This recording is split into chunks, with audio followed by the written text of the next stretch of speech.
नमस्कार दोस्तों, मैं मोंटी ठाकुर। स्वागत है आपका आपके YouTube channel study first academy पर। एक्सरसाइज 3.2 का क्वेश्चन नंबर 3 यहाँ पर डिस्कस कर रहे हैं। क्वेश्चन नंबर 3 का फर्स्ट पार्ट मैंने यहाँ पर आपके लिए लिखा हुआ है। एक्सरसाइज 3.2 के लास्ट जो आपकी वीडियोस बनी हुई है, 3.2 का फर्स्ट क्वेश्चन के सभी पार्ट्स की वीडियो आपको हमारे YouTube चैनल पर मिल जाएगी और 3.2 का सेकंड क्वेश्चन की वीडियो भी आपके चैनल पर मिल जाएगी। और आपको इस चैनल के लिए, इन वीडियोस के लिए आपके चैनल पर डिस्क्रिप्शन पर भी लिंक दिया गया है। अगर आपको उनमें से किसी भी सवाल के लिए वीडियो देखनी है तो डिस्क्रिप्शन के लिंक से आप देख सकते हैं। आइए एक्सरसाइज 3.2 का थर्ड क्वेश्चन का फर्स्ट पार्ट पढ़ते हैं। क्या दिया हुआ है? The difference between two numbers is 26 and one number is 3 times the other, find them. जब आप इसे मैथ्स में पढ़ेंगे सवाल को, तो आपको थर्ड क्वेश्चन के बारे में क्लियर कर रखा है कि आपको सारे जो क्वेश्चन है वो सब्स्टिट्यूशन मेथड से क्लियर करने हैं। तो देखिए यहां पर सबसे पहली बात है, difference between two numbers is 26। Difference plus में है तो हम क्या करेंगे, हम इसके सॉल्यूशन पर चलते हैं। तो हम लेट करेंगे यहां पर, लेट फर्स्ट नंबर। अच्छा, फर्स्ट के साथ यहां पर मैं लिख देता हूं बिग, क्योंकि वो बड़ा रहेगा। बड़े वैल्यू में से छोटी वैल्यू जाती है तो प्लस आता है। देखिए जैसे आपका 5 - 3 तभी प्लस का 2 आएगा। अगर ऐसा हो 3 - 5 तो यहाँ पर माइनस का 2 हो जाता, तो पहली वैल्यू हमें छोटी माननी पड़ती। इसलिए मैं फर्स्ट के साथ बिग भी लिख सकता हूं कि लेट फर्स्ट बिग नंबर। तो फर्स्ट बिग नंबर आप किसे लेट कर रहे हैं? आप लेट कर सकते हैं किसी भी वैल्यू को। हम लेट कर रहे हैं x पर। और लेट सेकंड, अब सेकंड जो नंबर है उसे हम क्या कह देते हैं? स्मॉल। उसे छोटा रहेगा पहली वैल्यू से नंबर। इस निशान का मतलब होता है ऊपर वाली बात ऐसे कैसे है, सभी को पता होगी ये बात, y। तो यहां पर दो बातें लिखी हुई है। Difference between two number is 26। तो यहां पर मैं लिख देता हूं first according to question, difference x - y equal to 26। आपके लिए क्वेश्चन नंबर फर्स्ट तैयार हो चुकी है। And one number is 3 times the other. तो वन नंबर जो 3 टाइम्स होगा, तो जाहिर सी बात है कि जो बड़ा नंबर रहेगा वो छोटे नंबर से 3 टाइम्स होगा। बड़ी वैल्यू ही तो छोटी से 3 टाइम्स होगी। तो यहां पर मैं सेकंड अकॉर्डिंग टू क्वेश्चन जो बात पुट अप करूंगा, मैं लिख दूंगा x इक्वल टू 3y। इसको आप यहीं पर इक्वेशन नंबर 2 दे देते हैं। हालांकि आप इसे इधर भी ला सकते हैं, लेकिन मैंने क्यों यहां पर इक्वेशन नंबर 2 दिया? क्योंकि सब्स्टिट्यूशन मेथड में आप जानते हैं, आप x को या y को एक तरफ रखते हैं एक वैल्यू को, और बाकी सारी वैल्यू उधर भेज देते हैं। यहां पर ऑटोमेटिकली x इधर है और बाकी सारी वैल्यू उधर है, तो इट मींस ये सब्स्टिट्यूट ऑटोमेटिकली हो रखा है। तो अब x की यही वैल्यू हम सब्स्टिट्यूट हो रखा है, तो x की यही वैल्यू हम इक्वेशन नंबर 1 में पुट कर देते हैं। ध्यान दीजिए बेटा, ये ऑटोमेटिकली सब्स्टिट्यूट हो रखा है। अगर मैं इसे इधर लेके आता x - 3y equal to 0, substitute के लिए फिर से मैं इसको उधर लेके जाता, तो हमने उस बात को बड़ा ना करके हमने इसी को इक्वेशन 2 बना दिया। यही आपका सब्स्टिट्यूट हुआ रखा है। अब x की ये वैल्यू हम इक्वेशन नंबर 2 में ले जाते हैं, तो हम क्या लिखेंगे? Put x equal to 3y in equation का नंबर डाल देते हैं 1। अब इक्वेशन 1 क्या है? x - y equal to 26। x के स्थान पर प्लेस कर रहे हैं आप 3y।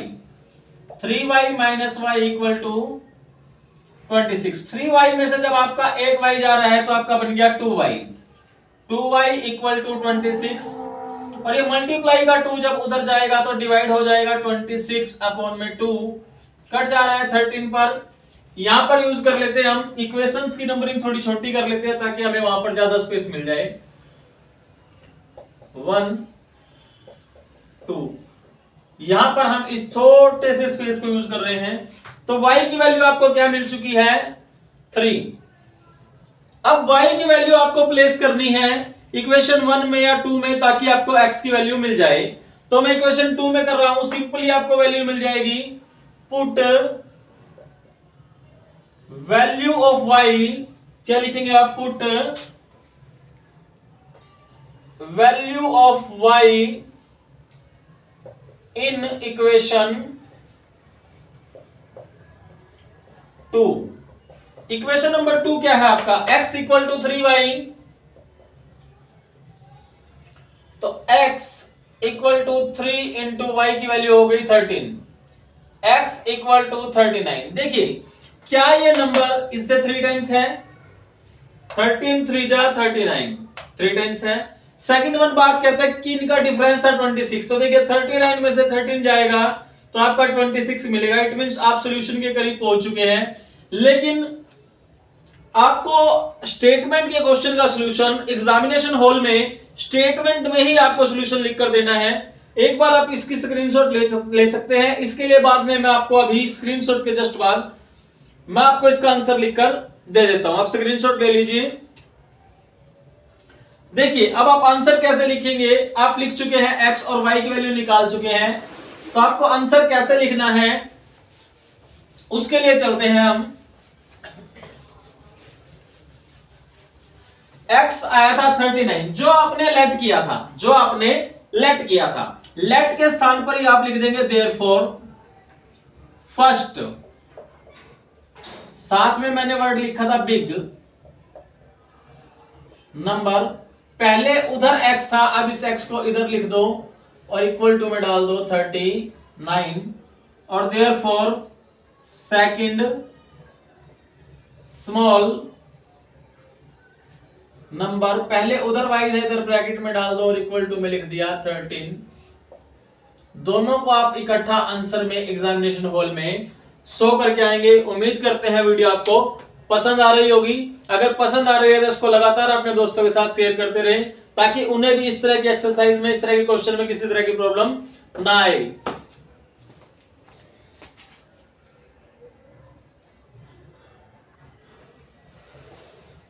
थर्ड के सेकंड पार्ट की स्टेटमेंट हम आपके सामने लिख चुके हैं। स्टेटमेंट पढ़ लेते हैं। The larger of to supplementary angles exceed the smaller by 18 degrees, find them. अब यहां पर देखिए दो सप्लीमेंट्री एंगल्स की बात हो रही है जिसमें जो लार्जर एंगल है वो स्मॉलर एंगल से 18 डिग्री अधिक है, एक्सीड होता है, अधिक है। तो बस इसी चीज को हमें लिख देना है। सबसे पहले हमें इन एंगल्स के बारे में मानना है कि एंगल्स को हम क्या लेट करेंगे। तो लेट कर लेते हैं, लेट लार्जर, उसने लार्जर नाम दिया है तो हम भी लार्जर लिख लेते हैं। लार्जर एंगल x, डिग्री लिखना चाहे डिग्री लिख सकते हैं, नहीं लिखना चाहे तो x आपका लार्जर एंगल हो गया। Let smaller angle y, degree, क्योंकि एंगल डिग्री के साथ ही लगता है, ठीक। तो larger angle x degree, smaller angle आपका हो गया y डिग्री। आप फर्स्ट अकॉर्डिंग टू क्वेश्चन, देखिए दो अकॉर्डिंग टू क्वेश्चन आपको जाना है क्योंकि दो आपको इक्वेशन इसकी बनानी है, दो इक्वेशन से ही आप इसको सॉल्व करेंगे। अब पहली बात क्या कहता है, टू सप्लीमेंट्री एंगल्स, इस वर्ड को पकड़ लेते हैं। कौन से एंगल्स हैं ये हमारे? Supplementary angles. सप्लीमेंट्री एंगल्स, देखिए बेटा अगर क्वेश्चन में लिखा है सप्लीमेंट्री एंगल्स है दो कौन से एंगल है? सप्लीमेंट्री एंगल है। तो याद रखिए आप उन दो एंगल्स का सम, जैसे x और y है तो दोनों का सम क्या रहेगा? 180 डिग्री। और अगर वो क्वेश्चन में सप्लीमेंट्री की जगह कंप्लीमेंट्री एंगल्स क्या देता है,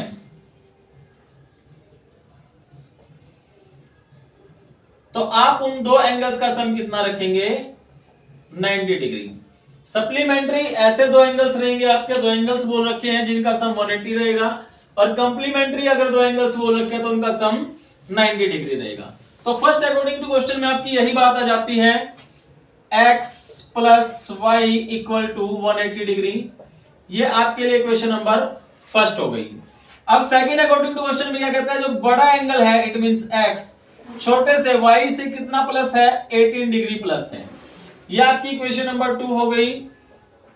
मैंने इसको इक्वेशन नंबर 2 इसलिए बनाया है क्योंकि ये ऑटोमेटिकली सब्स्टिट्यूट हुई रखी है, ये आपकी अपने आप से ही सब्स्टिट्यूट हुई रखी है। सब्स्टिट्यूट में हम करते यही है कि x या y एक इस तरफ छोड़ते हैं, बाकी सब उधर ले जाते हैं। अब इस वैल्यू को सीधे हम इक्वेशन नंबर 1 में पुट कर देंगे, तो लिखेंगे क्या?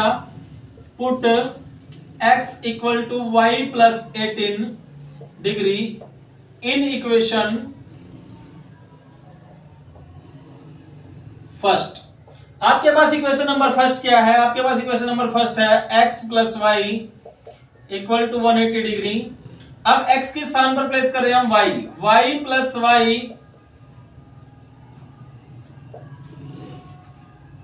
एक्स वाई प्लस वाई, देखिए यहां पर x के स्थान पर y प्लस 18 आया। अगर आप चाहें तो इस y प्लस 18 को पहले लिख लीजिए,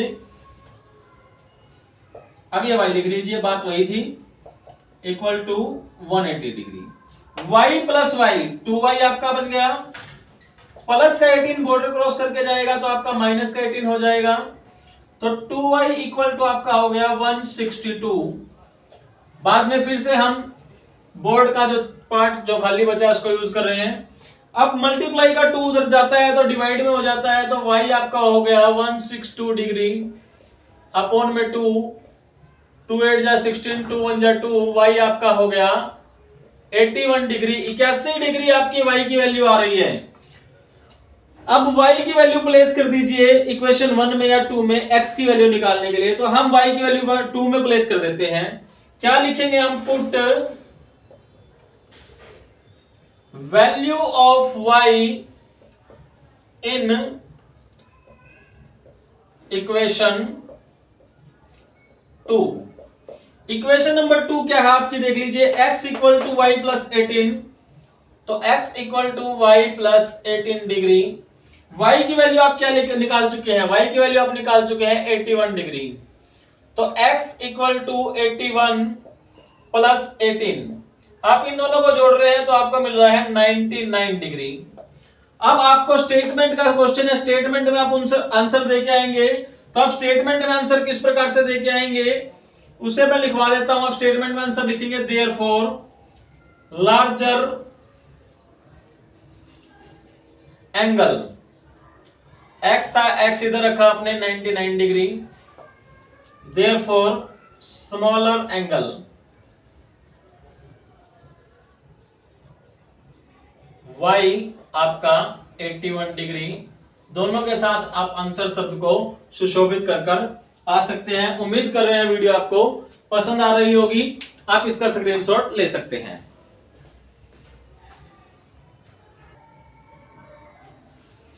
हाँ जी, नेक्स्ट क्वेश्चन थर्ड पार्ट हम ले लेते हैं। The coach of a cricket team buys 7 bats and 6 balls for ₹3800, 3800 रुपए बन गया। Later she buys 3 bats and 5 balls for ₹1750।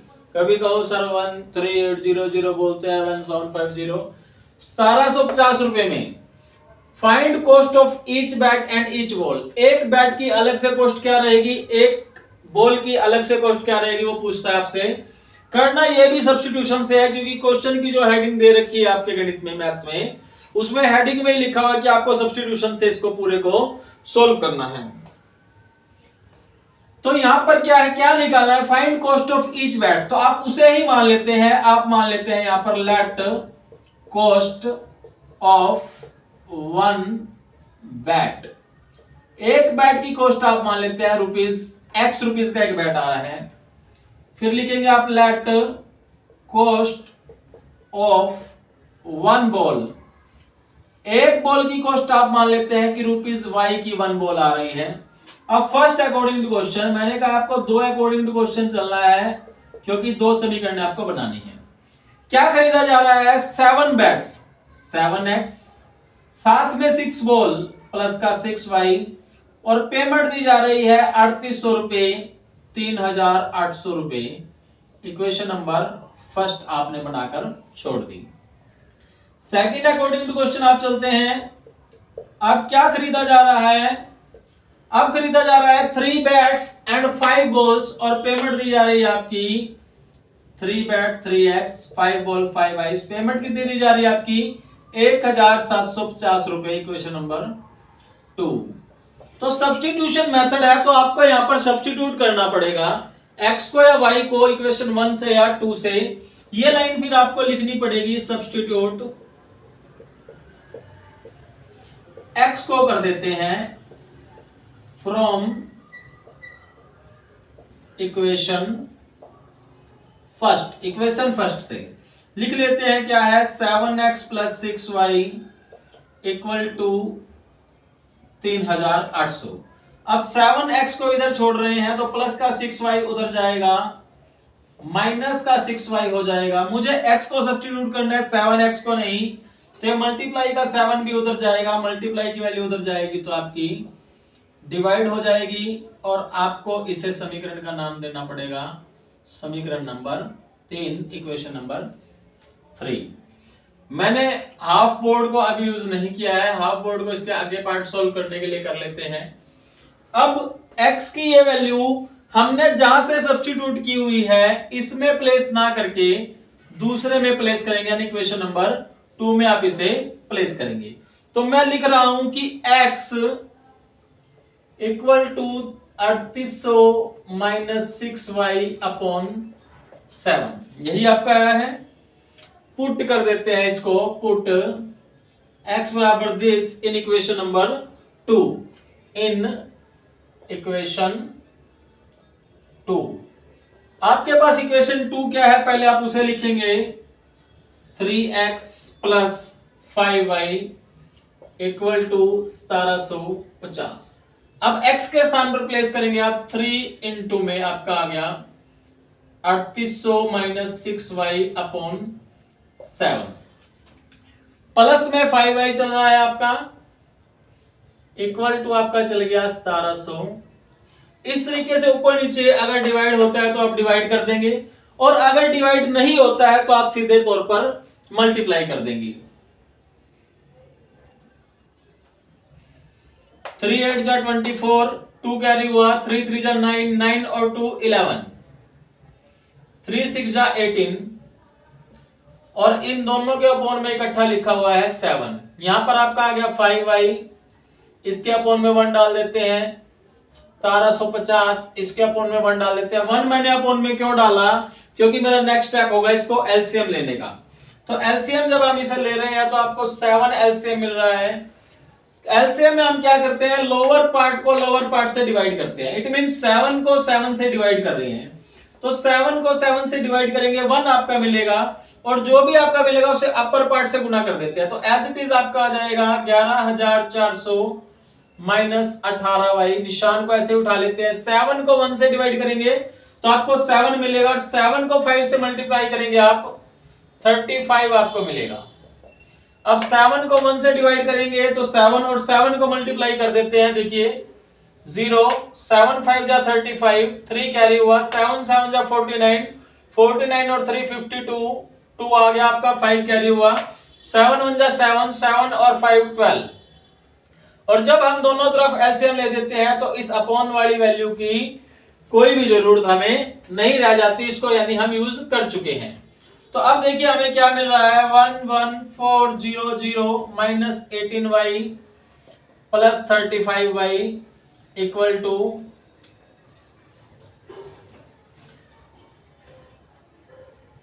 एक जैसी फैमिली वाली वैल्यू मैं एक तरफ रख रहा हूं, 12250 माइनस ये 11400 उतर गया प्लस का, तो माइनस आपका हो गया। अब देखिए प्लस 35 और माइनस 18, प्लस माइनस आपका क्या होता है, प्लस माइनस आपका होता है माइनस, यानी 35 में से 18 आप घटा रहे हैं तो 17y, और 35 बड़ी निशान बड़ी वैल्यू है तो निशान प्लस का रहेगा। इस तरीके से 12250 में से 11400 आप घटाएंगे तो आपको मिलेगा 850। तो y आप कैसे निकालेंगे, 850 बटे 17, 17 5 85, 50 y की वैल्यू आपको क्या मिल चुकी है, 50। यहां से आपको y की वैल्यू मिल चुकी है। आप यहां तक का स्क्रीनशॉट ले लिए और उसके बाद हम x की वैल्यू निकालेंगे। y की वैल्यू क्या थी, यानी एक बॉल की कॉस्ट आपको मिल चुकी है, 50 रुपीज की एक बॉल आ रही है। अभी बैट की कॉस्ट निकालनी बाकी है, तब तक स्क्रीनशॉट ले सकते हैं।